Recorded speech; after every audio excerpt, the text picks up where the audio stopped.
Hi everyone, Rick Bray with the Plick team at Broomtown Gabosies, and in this video we'd like to show you some of the in-call controls for Zoom calls from the student perspective. Now the first thing that I want to address is as a student, I do not have an account set up with Zoom right now, and you don't need one.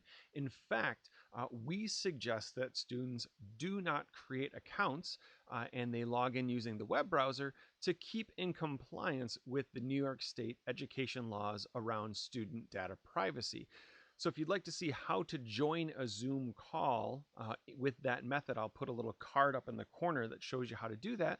But looking at it really quickly, let's just see how that process unfolds. And then once we're in a call, we'll take a look at the controls that are available to us. So the first part is getting your link. Now, you may get a link sent to you by the teacher, and you can click on that link to join it. Or if you go over to Zoom and say join, you can enter the meeting ID as the series of numbers at the end of the link. But what I'm going to do for the purposes of this video is I'm going to copy this link address and I'm going to open it in my browser. So I'll paste it, hit enter on my keyboard, and this little window is going to come up. Now, I don't need to open with zoom.us. That's not necessary. I can say cancel, and right here at the bottom, join from your browser, and poop, that takes me here. From here, I can enter my name. Now, your teacher is probably going to have a suggestion, a recommendation how to do this.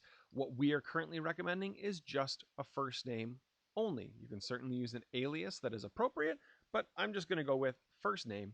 I'm going to click I am not a robot and join. So this is going to allow me to join a Zoom call that I already have set up. This first screen is asking, how do you want the sound to come in? Do you want to separately call on a phone to get the sound, or do you want your computer's audio to do the sound rather? And in my case, I'm going to select computer audio. If you happen to live in an area with limited Wi-Fi or low internet speeds, you might want to do the audio through the phone call because the phone might give you better audio regularity than the internet will. It totally depends on where you are. But I'm just going to click join with computer audio, and I'm going to allow Zoom to use my microphone because I want it to be able to hear. So already here I am in the call, ready to go.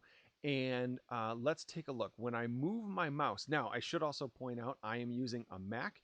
The controls might be slightly different when we're looking at a Chromebook. Maybe what I'll do is I'll pause here at the end and we'll take a look at Chromebook controls and see if it's any different.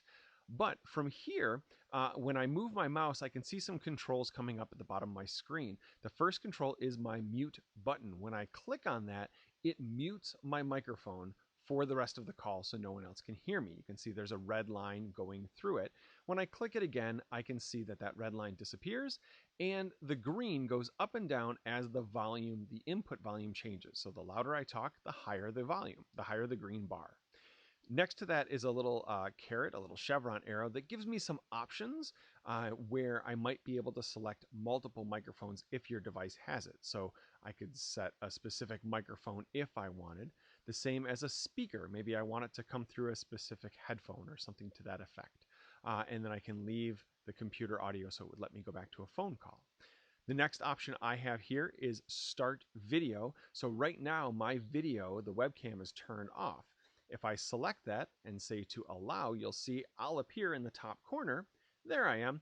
And now my webcam is active for this call so participants can see what's happening. Again, if I click on that, it puts the line through it and my video turns off. On this particular call, here I have participants. That's going to show me a list of the different participants that are on this call. It will also let me raise my hand if I want. If the teacher asks me to vote yes or no, I can say go faster, go slower. And that may all change depending on the permissions that the host of the call has given you.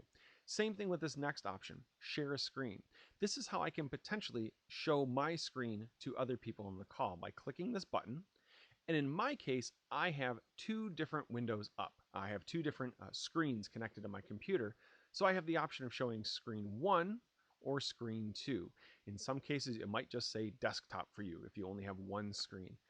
This entire screen will show everything that happens on the screen. I also have the option for an application window. This will only share a specific window with the phone call, And going even further still, I can share just a specific tab if I'm using the Chrome browser. Now again, some of these options may be different depending on what the host allows you to have, allows participants to have, and depending on the device you're using to connect. So again, I can just click on my screen and say share, and now it says on my end, I'm sharing my screen. So everyone on the call can see what's happening on my computer. To stop that, I can simply hit the stop share button. In this call, the host has allowed for a chat, so I can click on this chat icon, and that brings up just a text chat to the side, where here I can send a chat to everyone in the call, or if it's allowed in the settings, if I click here, I can send a message to a specific individual privately. But again, that may or may not be turned on depending on your host's settings. Under the More option, in this case, I have disable video receiving, which just means I don't want to see videos. That can be helpful again if you're dealing with maybe low internet speeds. Video tends to take up a lot of the space of a call. So by disabling the video receiving, it has the potential to make the audio much higher quality because you're no longer dedicating as many resources to the video receiving. And in this case, there's only 2 people here, but if there was multiple people on this call, they would be showing up, and I'm willing to bet up here in the right-hand corner, there would be a button that says gallery view or speaker view. If I have speaker view showing, whoever is talking on the call is who will appear on my screen. If I click over and select have gallery view showing, in that case, it would show multiple people who have their video on this call. So that typically appears up here in the right-hand corner. And of course, to leave the call, I can click this red button and say I want to leave the meeting. So now here, let's flip over and we'll see if anything looks different on this particular call from a Chromebook. All right, so here I am on a Chromebook, and I'm going to join just a little bit differently. I put the meeting ID number in, and here is where it's saying, just like in that other video, again, we'll see if we can put another card up in the top. I can install the app from Chrome to make this process a little bit easier, but I also can right here join from the browser, and it's just like last time. I'm going to put in my name. Again, I'm just going to use my first name for data privacy reasons. This time I'm throwing in a CB because it's a Chromebook. I'll say once again, I'm not a robot, and join. And here I am again in, and I can see, again, it's asking me, do I want to join the audio with a phone call or with the computer audio? I will select with the computer. Whoa!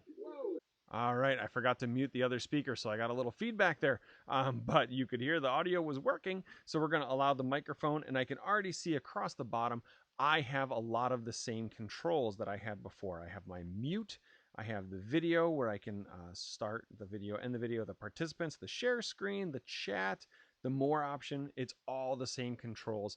Again, this may be different depending on how the host has set up the meeting and what they've allowed participants to have access to.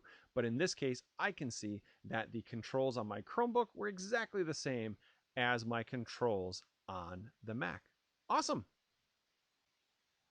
All right, so there are some different controls that are available to you as a participant on a Zoom call. I'd like to take this opportunity to once again say that things may be different in terms of what controls are available depending on the device that you're using to connect and depending on the restrictions that the host has set up on the meeting. Certain things may or may not be available to you. But I hope this video helped out. If it did, please feel free to give it a thumbs up below, and you're welcome to subscribe to this channel to get updates when new content is posted. As always, thank you for watching.